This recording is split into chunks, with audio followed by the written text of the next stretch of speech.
We're back. We are. Hey everyone, welcome back to the Flourish Podcast. My name is Michelle Holmes. And I'm Devin Avalon.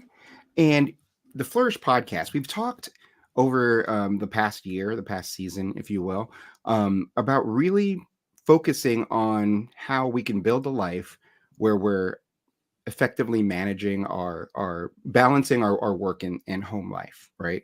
Having a full, complete life that's not always shifting focuses on one part or the other. And so hopefully over the past year plus you've been able to look at some of the different habits that we can build, different ways that we can continuously remind ourselves of what we need to do to stay on course so that we can really build the life that we're looking for. And so many of us, I'm sure, have different routines that we go through on a regular basis, things to make sure that we're managing our work schedules, managing our home schedules, managing our health, prioritizing things like, going to the gym and eating properly. But sometimes the stress of work, just the overload, this overwhelming pressure puts us in a position where we're forced to kind of mess with the priorities that we put in place.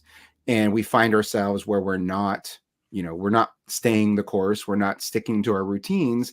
And what happens is it really starts to derail not only that portion of our lives, but also all the other parts as well. So if we're not working out, if we're not getting enough sleep, if we're not putting the effort into really balancing our nutrition, then that does have a negative impact. We sometimes tell ourselves that I'm going to do this. Yeah, I've got to put in the long hours today. I'm going to skip going to the gym today, and we tell ourselves that will result in better performance on the work side at the sacrifice of the health side. But the reality is all of it suffers. And so that's really what we want to talk about today. The title of our topic today is staying alive when your job is killing you. Yes. That was the pause for me to try to inject a reference to Saturday Night Fever. Although if you're a fan, which I think many should be, you'll know that Staying Alive, which was a song, is actually the title of the sequel, which was not very well received. Oh. But that's a total let's just keep going. Sorry about that. I always feel like the need to when things pop in my head to just say them out loud, and maybe I should be a little bit more more particular. But so we're talking about staying alive when everything around you seems to be just beating you up and killing you. What do you do? How do you maintain these routines when the pressures of work seem to basically want you to just keep work. Mm-hmm. Yeah, and I think we've all been there. Side note, yes. I will say in the majority of our podcast episodes, we're referencing some song somewhere. So this is very on brand, Devin. Anyways, I think we can all relate. We've all had most of us. I don't know a single person who has not been in the situation where they have been doing a lot. Maybe they don't have the work-life balance that they want to have or would be beneficial to them. And so we think that when we put our nose to the grindstone and hustle and do all of this, that we are going to have better performance because we have no other option, or we feel really guided to do this. Maybe there's a quota or a goal or something that's really important to us, or just pressure from work in order for us to continue working, when maybe we do need to have some of those boundaries that are more supportive to our well-being, because we know that when we feel good physically and mentally, our performance is way better than when we don't have those two things. That's well documented, and I think most of us see that in our own lives as well. So for me, when we were talking about this episode, we were really thinking, well, okay, yeah, prioritize your physical well-being. Like that's really important. Everybody knows that. This is Yeah. not groundbreaking news, of course, but we want to bring you things and we want them to be valuable to you with all of our episodes. And so I think that what could be really uh, really valuable for people to reflect on is kind of doing a bit of a check-in here, because I have a list of the foundations of health. And the reason why I think this is so important for us is the foundations of health, like the foundation, that's the baseline for us. And so often we get caught up thinking that it has to be super complicated, or we're trying to figure something out and we have to do this one method that this one person has said. And it's not as complicated as sometimes we like to think that it has to be. Really, if we're trying to prioritize good physical and mental well-being, good health, body, mind, and spirit, then we do want to get back to the foundation. And Yeah. so the foundation here is, I have a list. So I'm going to reference my Of list. course. Okay. And we can talk through as we go down this list. Sure. Sure. The first thing, the most important thing for our health, oxygen. Yes. We need to breathe oxygen. And so for me, by the way, I got this list from a naturopathic doctor I've worked with for years. Their practice just was like, reminder, these are the most important things for our health. And they sent it to all of their patients. And I'm like, wow, this is like so good. This is really, really good. So I'm sharing it. But so oxygen, very first thing that was on the list. Yeah. And when I think about oxygen, of course, we want to make sure that we can breathe. But when it comes to good physical well-being, how is the air that we're breathing, right? Yeah. I have an air purifier in my space where I like to breathe clean, pure air, and I like to go get fresh air outside, and all of that is important for us. So number one, oxygen. Yeah, and I think, we saw it particularly. I mean, I think everyone is much more sensitive to indoor air quality because of the pandemic. But, and certainly we want to make sure that we maintain our indoor air so that it's conducive to health in general. But there are other things, there's mold, bacteria, in addition to the viruses and things that studies have shown have a direct impact on a person's performance and their health. Just it's all tied together, right? If someone is not, if they don't have a good indoor environment, then they're not going to be as healthy, and that will hurt their performance. And so I'm very happy to see that oxygen is on the top of your list, because obviously, indoor air quality is something that's obviously near and dear to my heart as well. Yes, absolutely. Good. So oxygen, number one. Number two, water. Of Yes. course, we know this. We learned this in elementary school. So water is important to our health. And in that same line of thinking, for me, are we drinking purified, clean water? I'm not going down to the tap and getting water out of the tap. I have a system that filters my water, and honestly, it's made a huge difference for me personally. I used to be able to, if I was running a bath, so hot water, I'd walk into the bathroom and I could smell the chlorine and the chemicals, like Yeah. an actual smell, like, whoa, oh my gosh, overpowering. And I started actually filtering, and the smell was gone, and then my skin cleared up as well. And I also didn't have the same experience in the bath, because by the end of my chlorine filled, chemical filled bath water that I was taking, by the end of it, I felt like I was a little bit like, almost like almost like a little bit drunk. It was a really weird thing. And I thought Hmm. for the longest time, I thought it was totally normal to feel like, okay, maybe it's just the hot water. Cause Yeah. I like hot water. If it's not like burning my skin off, it's not hot enough. Yeah. So I thought, well, okay, this I'm just being real. But No, no. I thought, well, this is just a byproduct of being in this hot water for like an hour, in this that's not at all what it was. Once I started filtering my water, I never had that experience again. It was like, Wow.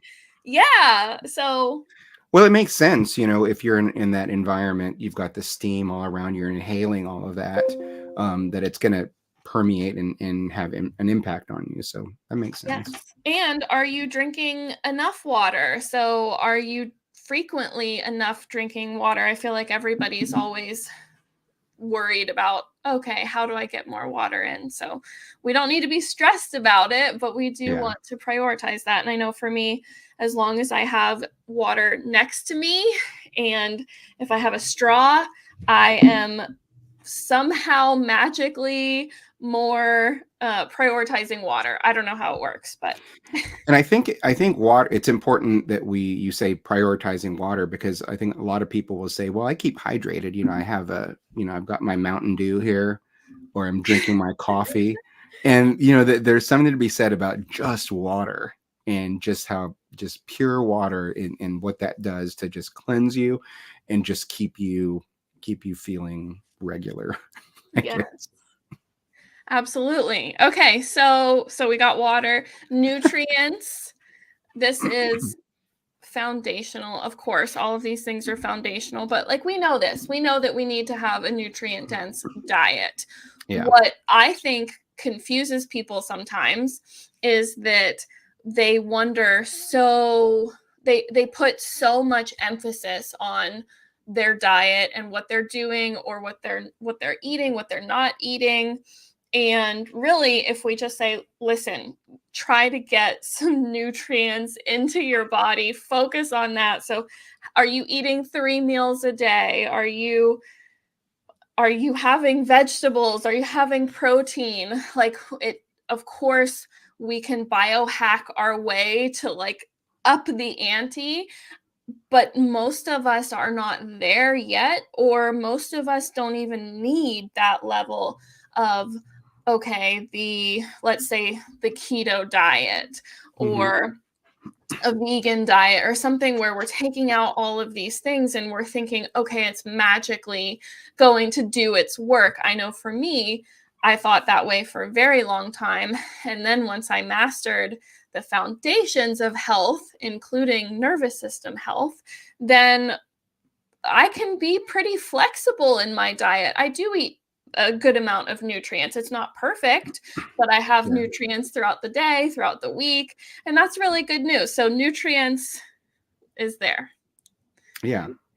Okay. And anything to add to that one, Devin? Well, I think, you talk about, you associate that with what you eat. And it was interesting. You made the point of a lot of people focus not on what they eat, but what they don't eat.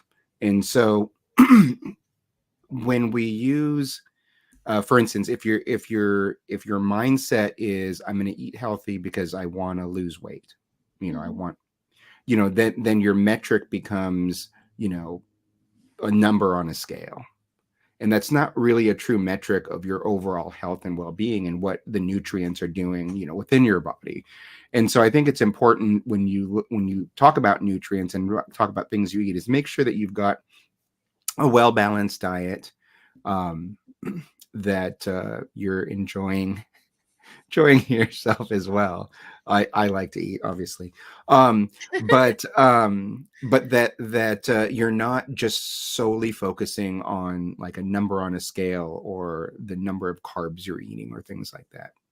Right. Because when you're depriving yourself of a lot of things, then you're depriving yourself, just by extension, unless you're taking supplements, of the nutrients that your body needs. Right. And like I said, of course, there's ways to up the ante with this to Yeah. get to, okay, I've mastered the foundations here. Things still need to be improved. Let's improve them a little bit more. All of that is great. But really focusing on, well, how nutrient dense are you eating? Can you Yeah. make some improvements? And maybe it's good enough for you and there's some other things. So we part of the reason why we're going through this list is so that you can see, what are you pretty good at already? Like most of us really good Yeah. at breathing oxygen, right? Really good at that, but there's other areas that we want to improve, and so we are able to focus on, well, what are the gaps in life for us, for our physical and even mental well-being, because it's all And tied together. yeah. um And oh, can I? yeah, go Well, ahead. and it's another thing that I think of is because it's happened to me, countless times. You're at the office, it's late, and you realize, oh, I haven't eaten yet. And so it becomes very easy to just really quick, just run out and grab a burger or something. Yeah. And that's one of the things that really kind of derails you, is when you kind of make these sacrifices just in the moment, because you're trying to work through lunch, or you're trying to, get stuff done. And you tell yourself, well, I don't have time to cook. I don't have time to prepare anything. I'm just going to order a pizza and I'll be fine. Yeah. And so those are some of the things that you need to, kind of prepare yourself, if you know that you're going to have a busy work day, or you're up against a deadline, is to kind of prep your food beforehand, and know, that's going to save you time as well, because now you don't have to run out and grab that burger. You can Mhm. have that, that sandwich or that salad sitting there waiting for you. Absolutely, yes. And I am definitely just resonating with that completely, because for me as an adult, the hardest thing has been remembering to eat breakfast or lunch. I'm regularly 3 p.m. Okay, this is my first meal of the day. So that's a lesson that I'm continually learning as well. Yeah. Moving on, we have sleep. Uh, This so obvious, right? Sleep, it is. Yeah. because we are aware of it. I know I've talked to people in the past and they're like, I can't get enough sleep. When I lay down, my mind is racing. I can't get work off of my mind. I can't get high quality sleep.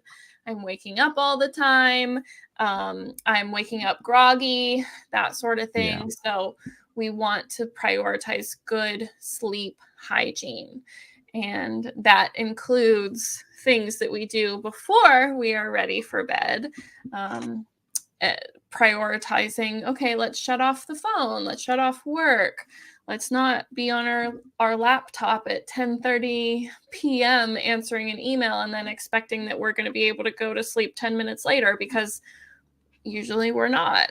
Yeah. And I would even add to that, uh, watching our caffeine intake. So if you are someone who has coffee at 4 p.m. and then you're done, for the rest of the day, you can't sleep well when the time comes, then okay, we need to make a better choice about that caffeine in the afternoon. Yeah, I remember when I was back in my engineering days, I actually was sort of took pride in the fact that, oh, I was up till midnight working on this project, and then I'd be back at the office at 5:36, and I know that for a long stretch of time, that was my routine, where I, if I had to look at, on average, I was probably averaging about 4 hours of sleep a night. Oh, And at the time, I thought, I'm tired, but I'm getting my work done. And, it looks, in my mind, it looked like I was a, dedicated employee, because I was always just putting in all these hours. And the reality is my performance probably wasn't as good as it could have been. I know that my health suffered, personal relationships suffered, just things like that. And so, fast forward now, and now, I'm probably, I think I'm getting a solid 8 hours a night, Yeah. and it feels great.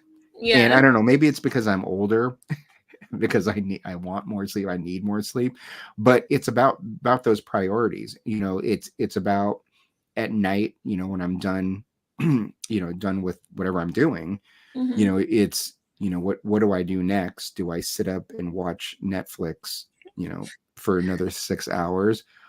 And more often than not, I tell myself, no, I think I want to go to bed now. And so sleep is so important, and it's made such a huge difference, I can say, in my life, in terms of helping me wake up, because I do start early. I start, generally speaking, I try to start around by 5, because I'm on the West Coast. I do a lot of work with folks on the East Coast, and so I want to make sure that I'm at least available at a decent hour. And so yeah, so I like to start around 5, and so because of that, I do go to sleep earlier, Hmm. and it just, when I wake up, I'm ready to start the day. It doesn't take me an hour to get coffee and just that slow startup. I'm ready to go, because I've given my body that time to recuperate and rest. Yes. Yes. I've been in that scenario where you have to have that first cup of coffee like instantly, like as soon as your eyes open, you're like, I need the coffee right now. And that's not a great way to live. But for me, I didn't realize um, that life could be any different until I cut out caffeine and started really making sure that I was getting good, high quality sleep for enough time. Yeah. And once you're on the other side, you do see the big difference. Yeah. Yeah. Yeah. And it really is about prioritizing things, right? There are going to be times when the work demands that you put in extra hours. And that's something that you need to reconcile with yourself, that, okay, if I'm going to spend 2 hours more doing work, then that means it's 2 hours less than I'm going to be spending, at the, at online or something like that. Yes. But you always have to make sure that the things that you've scheduled in, things like going to the gym, things like getting enough sleep, that, there's going to be some times when you're going to be going a little bit back and forth, but to allow yourself to make the shift so that you can still maintain that proper schedule. Agreed. And the interesting thing about this list is a lot of them can easily fall to the wayside because it takes effort on the front end. Yeah. So, we get good high quality sleep because that is a priority. That has to be a priority. And so there's a line of thinking that has to occur of, okay, what's the nighttime routine look like? When am I getting this extra task done if I have to do this extra work? What time do my kids need to be in bed? These Yeah. things. And so it's not by accident that we can get really good quality sleep. It's not by accident that we get nutrients that nourish our bodies, right? We have to be intentional with this.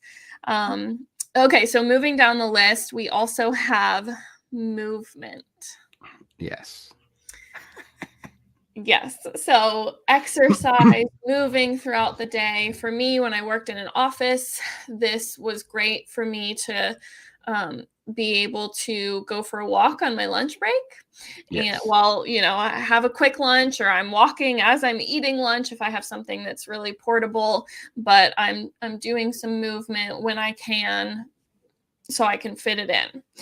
And do you have anything to add to that? Well, we talked about that before, and I know, we've talked through and gone on walks together, and things like that. But it is so critical, and it's something that I really got into a habit of doing during the pandemic.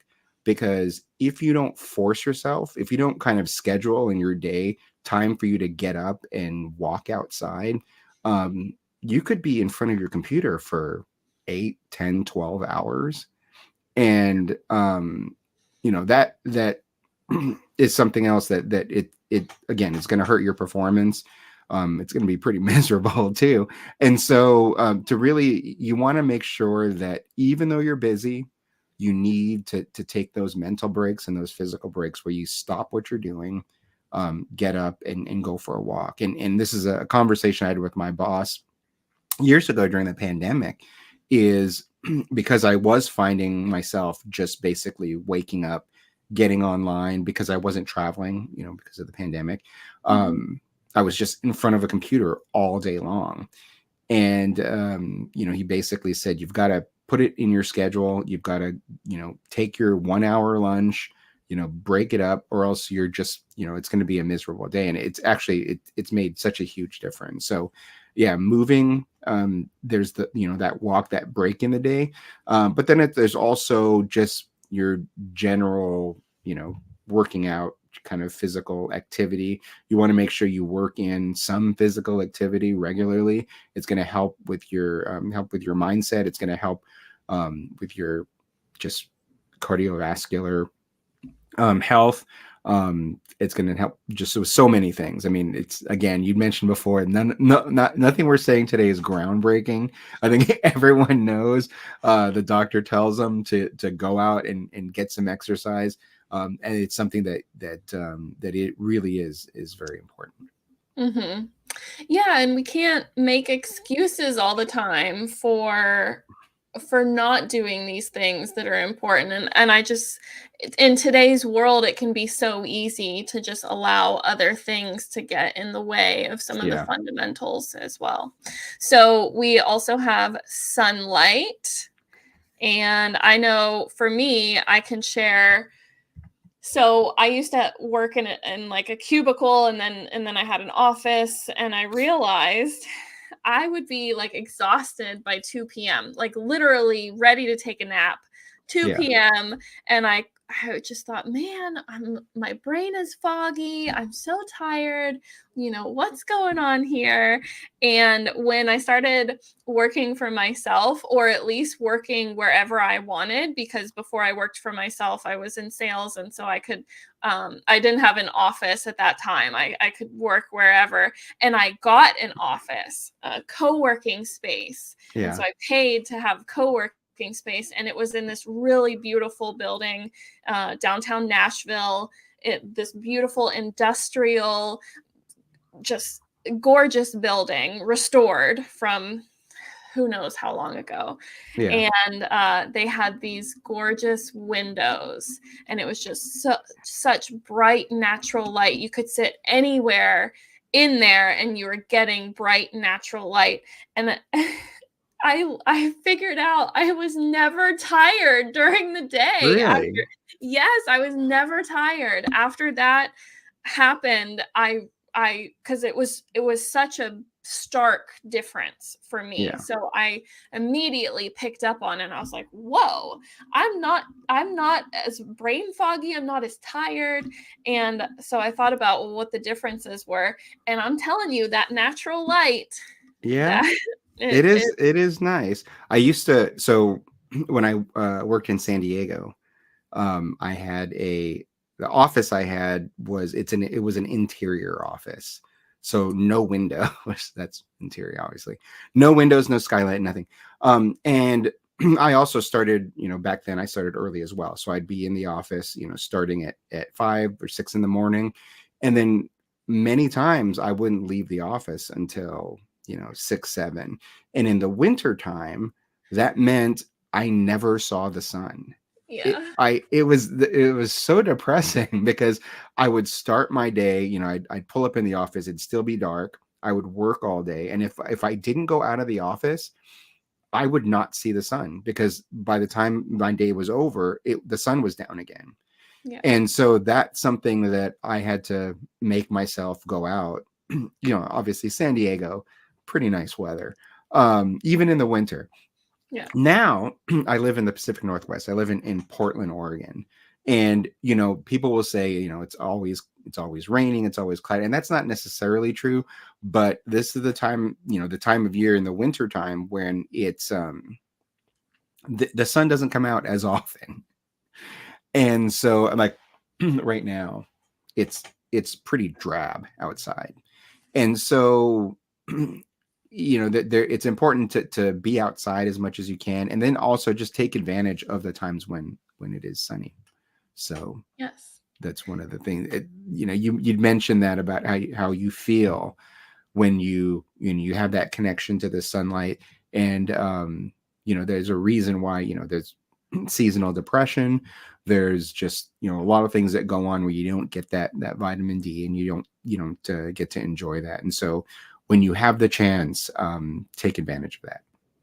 Absolutely. Yes. Another vote for the middle of the day lunch break walks. Yes. Perfect time.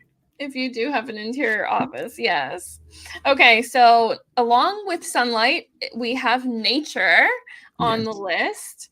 And I know for me, I love being out in nature. I think it's really rejuvenating, refreshing, very grounding.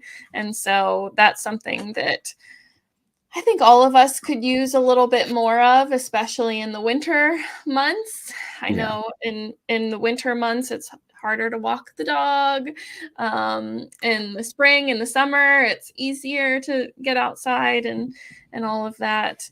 But we want to prioritize being in nature, getting our bare feet on the ground when it's appropriate, and grounding. That can be really powerful. And turn your cell phone off. Yes, I know. I was like, are you talking to me? Where's my cell phone? Well, I mean, it's hard, and we've talked about this, right? The fact that because we have cell phones, we're always connected. We feel tethered to work, and if you're under a lot of pressure at work to get stuff done, it's hard to turn that part of your brain off. And so, oftentimes when I go on my walks, I'll just leave my cell phone at in my office and just walk. Now, I know for many people, it's like, well, what if you get in an accident or something happens and you need that phone, or if something amazing happens, you need to take that picture. You won't have your phone. So but at the same time, to be able to break away, it's very, very freeing, and it helps you kind of reset your head so that when you get back, you're ready to work. Yes. And even if you are taking your phone, I do this quite often, but I'll put my phone in airplane mode. And that can be a really great, because I have it if I need it, but I'm also not being interrupted. And it's just like a nice pause. Yeah. Further on down the list, so we have 3 more. Connection. Yes. That is, I think a lot of us have been able to relate to connection being so vital to our health based off of what we experienced with the pandemic. Yeah. And I know for me at that time, I was feeling very disconnected from humans and from routine and the whole thing. Like at that time, I was working in sales. And so, Devin, that we're seeing people quite often and traveling and all of that. And so to suddenly not have that, I did feel the effects from it. Yeah, definitely. And connection we're wired for connection. We're human beings. It's very important to our health. And I think that a lot of us, even introverts, may not fully grasp that until we don't have it, or we're missing that, and we become aware that we're missing that. And so connection, really important. Yeah. Play. And the last is purpose. So play, having fun, having hobbies. Devin, you got those guitars behind you. So I know that you're playing, you're having fun, and we want to make sure that we make space in our life for that work-life balance. The last one being purpose. We've talked about that so much on the podcast. Like that's one of our foundational kind of intentions with our podcast, is to help others just commit to having purpose in their life, or finding purpose, or just becoming more aware of what is meaningful to them in their own life as well. So what do you have to add to play and purpose, or even connection? Well, I think, yeah, what I was going to say, it's all intertwined, Yes. and in terms of the connection you'd mentioned before, when we were in the midst of the pandemic, we were all sort of isolated from each other, connected only through, screens, like how we're connecting now. But it is so important to have that connection, even if it is, even if it is online. But also in play, I think, play, yes, I play music and such, but I think a really meaningful play is when you're interacting with other people, and that goes back to the connection. It's, breaking out that board game, or going out and playing tennis with someone. I think that there's so much to that's, it's physical. It can be physical, but also it's kind of that it makes your brain work in different ways, when you're trying to beat someone at the train game or whatever. I call it the Yeah. train game. It actually has a name. Ticket to Ride. Ticket to Ride, yes. Okay. But yeah, that's all, I think you're right. Everything is kind of tied towards, connection, play, but all driven by purpose. And that's really the point, as you'd mentioned, of our podcast, is to make sure that you have that purpose, and to not allow kind of the pressures of work, the stress of a schedule, to force you to kind of go past, to overwrite the priorities that you've set, and keep you grounded towards that the right purpose. Mm-hmm.